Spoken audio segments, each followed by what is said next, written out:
नमस्कार, स्वागत है आपका। आप देख रहे हैं सी न्यूज भारत। मैं हूं आपके साथ इशिता। वक्त हो गया उत्तर प्रदेश बुलेटिन का। इस बुलेटिन में बात होगी बिजनौर की, जहां नशे में धुत बाइक चालक की लापरवाही से हुआ सड़क हादसा। आगे बात करेंगे कन्नौज की, जहां जिला अधिकारी व पुलिस अधीक्षक ने मेहंदी घाट पर सुरक्षा व्यवस्था का जायजा लिया। ऐसी तमाम खबरों पर करेंगे विस्तार से चर्चा। बिजनौर जनपद के शेरकोट थाना क्षेत्र में हरवेली रोड स्थित भिक्कावाला मार्ग पर गुरुवार को एक बड़ा सड़क हादसा हो गया। बता दें, नशे की हालत में बाइक चला रहे युवक की लापरवाही से यात्रियों से भरा ऑटो पलट गया। इसमें 6 लोग घायल हो गए। जानकारी के अनुसार पर्वतपुर अफजलगढ़ निवासी विकास कुमार शराब के नशे में बाइक चलाते हुए शेरकोट से हरवेली की ओर आ रहा था। इसी दौरान सामने से आ रही सवारियों से भरे ऑटो से उसकी टक्कर हो गई। टक्कर इतनी जबरदस्त थी कि ऑटो मौके पर ही अनियंत्रित होकर पलट गया। हादसे में ऑटो चालक बंटी सहित यात्री मुकेश, मनोज, गिरिराज और मगनवीर घायल हो गए। वहीं बाइक सवार विकास कुमार भी गंभीर रूप में जख्मी हुआ है। मौके पर पहुंची पुलिस ने सभी घायलों को तत्काल धामपुर के सरकारी अस्पताल में भर्ती कराया है। बिजनौर से सी न्यूज संवाददाता सलीम की रिपोर्ट। जलेसर विकासखंड क्षेत्र के अंतर्गत ग्राम पिल खतरा में चल रहे अग्नि तपस्या एवं खंडेश्वरी मोनी बाबा की 41 दिवसीय तपस्या आज 5 जून को पूर्ण होगी। तपस्या पूर्ण होने पर ग्रामवासियों के द्वारा विशाल प्रसादी भंडारे का आयोजन ग्राम में मौजूद आश्रम पर होगा। जानकारी देते हुए उनके भक्त भरत शर्मा ने बताया कि बाबा ने 41 दिवस अग्नि एवं खंडेश्वरी तपस्या की। इस अवसर पर आयोजित विशाल खंडारे में पहुंचकर कठोर तपस्या का पुण्य प्रसाद प्राप्त किया। एटा से सी न्यूज संवाददाता लखन यादव की रिपोर्ट। कन्नौज में दशहरा पर्व के अवसर पर जनपद के 3 प्रमुख गंगा घाटों मेहंदी घाट, जलेसर घाट और चियासर घाट पर श्रद्धालुओं का सैलाब उमड़ पड़ा। जिले के विभिन्न हिस्सों और दूर दराज से आए लाखों श्रद्धालुओं ने आस्था भाव से गंगा में डुबकी लगाई। श्रद्धालुओं की भीड़ को देखते हुए जिला प्रशासन द्वारा सुरक्षा के पुख्ता इंतजाम किए गए। जिलाधिकारी आशुतोष मोहन अग्निहोत्री, पुलिस अधीक्षक विनोद कुमार मेहंदी घाट पहुंचे और मौके पर सुरक्षा व्यवस्था का जायजा लिया। गंगा स्नान के दौरान किसी भी प्रकार की व्यवस्था से बचने के लिए पुलिस बल, पीएसी और स्थानीय गोताखोरों की ड्यूटी लगाई गई। स्नान घाटों को सेक्टर वाइज विभाजित कर वहां खोया पाया केंद्र भी स्थापित किए गए। प्रशासन द्वारा रूट डाइवर्जन और पार्किंग स्थलों की भी समुचित व्यवस्था की गई। स्नान क्षेत्र व अन्य महत्वपूर्ण स्थलों पर सीसीटीवी कैमरे और ड्रोन के माध्यम से लगातार निगरानी की जा रही है। कन्नौज से सी न्यूज संवाददाता शिबू सैनी की रिपोर्ट। राष्ट्रीय बाल स्वास्थ्य कार्यक्रम के तहत संचालित योजनाओं में भ्रष्टाचार का आरोप लगाते हुए भाजपा नेता जितेंद्र जायसवाल ने संविदा स्वास्थ्य विभाग के कर्मचारियों पर गंभीर आरोप लगाए हैं। उन्होंने कहा कि विभाग के कुछ कर्मचारियों ने अपने निजी वाहनों को सरकारी टेंडर में दिखाकर योजना के नाम पर लाखों रुपए की हेराफेरी की है। भाजपा नेता ने इस संबंध में सूचना का अधिकार के तहत राष्ट्रीय बाल स्वास्थ्य कार्यक्रम में उपयोग हो रहे वाहनों की जानकारी मांगी थी। जवाब में स्वास्थ्य विभाग ने अपने वाहनों में जीपीएस खराब होने का हवाला देते हुए सटीक जानकारी देने में असमर्थता जताई। जायसवाल का आरोप है कि कुछ संविदा कर्मियों ने योजना के लिए निर्धारित सरकारी वाहनों के स्थान पर अपने निजी वाहन उपयोग में लाकर फर्जीवाड़े के जरिए राजस्व को नुकसान पहुंचाया है।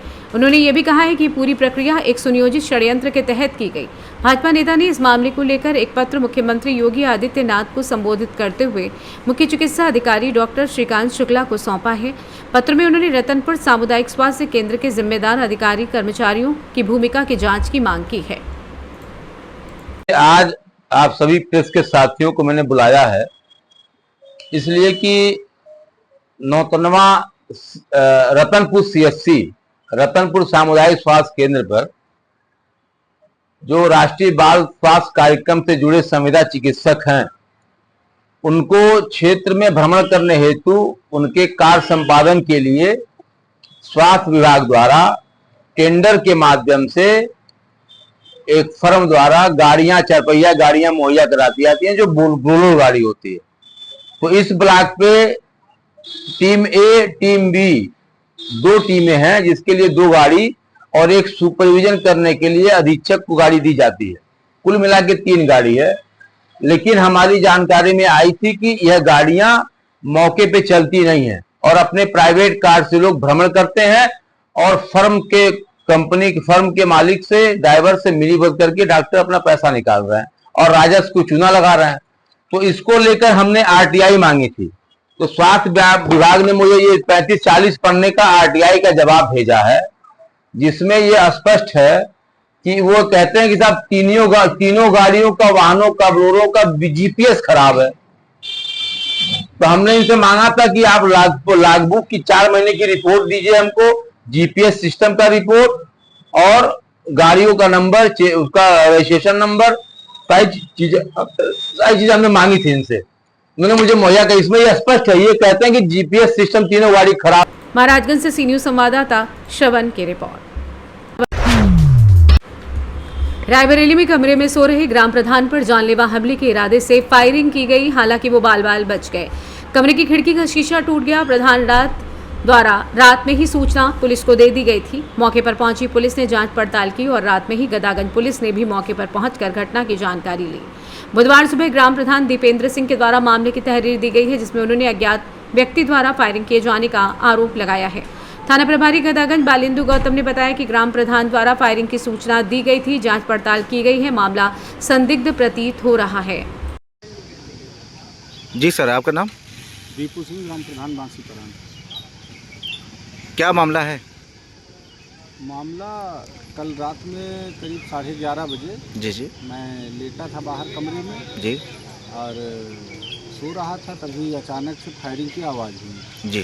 जब मैं बाहर थोड़ी देर तो मैं अंदर रहा, उसके बाद जब बाहर निकला तो देखा कि जो कमरे का खिड़की थी उसका शीशा पूरा टूटा था और इसकी बिल्डिंग उखड़ गई थी।